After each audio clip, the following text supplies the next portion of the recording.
Hey guys, welcome back to my YouTube channel Tavas. Odisha's artistry occupies a prominent place in Indian handicrafts. The state was also known as Utkala in ancient times, which means excellent art. Going by some estimates, the state has nearly 1 crore 30 lakh artisans who are still carrying on the legacy of Odisha's traditional arts, especially in times of machine-made mass items. The handicrafts industry of Odisha provides immense employment opportunities and has a lot of growth potential.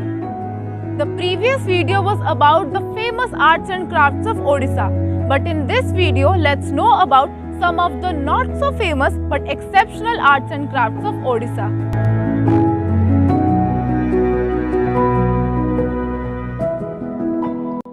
Among the state's greatest contributions to the arts and crafts of the country are the artifacts made from coir fiber. Coir, the eco-friendly and light-weighted yellow-colored coconut fiber, can be converted into beautiful coir craft items.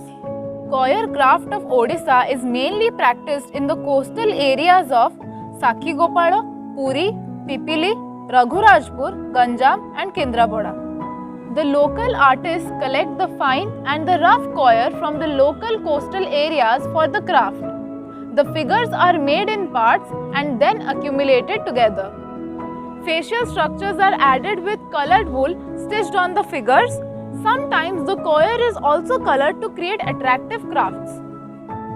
Besides flowering trees and home decor pieces, some of the popular animal figures include horses, crocodiles, giraffes, elephants and dinosaurs. Various other products like ropes, doormats, dolls, birds, handbags, table mats, wall hangings, pen stands are also made out of this coir.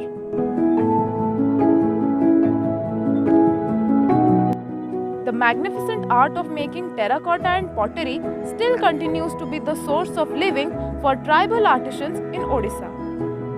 Terracotta means burnt clay. It is also known as mrutika in Odia. These crafts are earthy, strong and extremely attractive when painted.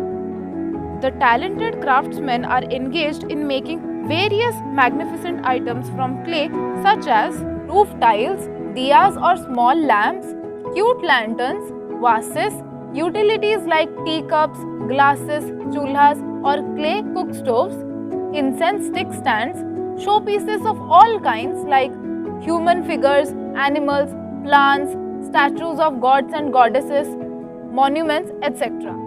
Pots of various shapes and sizes besides terracotta figurines of elephants and horses have long been used in religious ceremonies and rituals.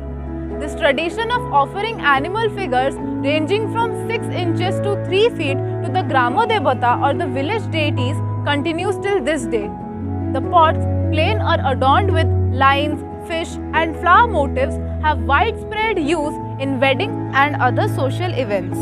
The tradition of pottery in Odisha is historically linked to Kumbharapada in Puri when Guru Adi Shankaracharya started the ritual of Mahaprasad at the Jagannath temple during 12th century. Odisha's hornwork is mystical and showcases an outstanding fashion design.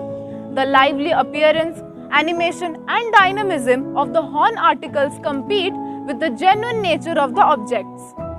Hornwork in Odisha is mainly practiced by the artists of Parala Khemundi. Parala Khemundi is a place in the Gajapati district where the artisans of the Maharana caste have an expertise in the hornwork, which is the oldest craft of the town. The hornworks of Parala Khemundi were once important products of Odisha's cottage industry. These artifacts were made chiefly out of the horns of the cattle like buffaloes, ox, cows, etc. The artists used to prepare birds out of these horns in the early days. Gradually they started preparing articles of daily use like combs, pen stands, flower vases, ashtrays and animals such as elephants, horses, prawns and also idols of Lord Jagannath. The craft items are then sent to the cities and art emporiums. The Palace Street in Parala Khemundi is known for its hornwork showrooms.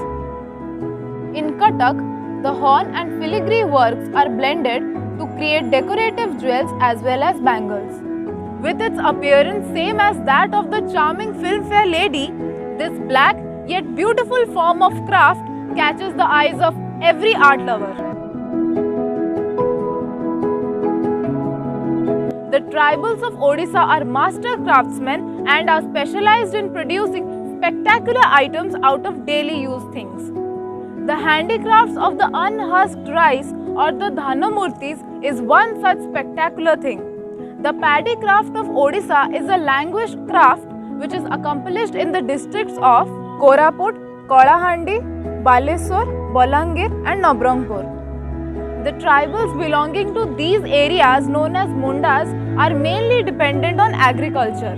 The unhusked grains are used in the Dhanamurti. Dhanamurti, known to many as paddy craft, has a ritualistic evolution. The crafts were mainly deity-centric and was made with an aim to please the god. The villagers make the idols of goddess Lakshmi immediately after the harvest in order to invoke her blessings for wealth and prosperity. Nowadays, this community also makes the idols of other gods and goddesses like Lord Ganesh and goddess Saraswati, animals like elephants and also chariots, turbans for marriage, lamps, etc.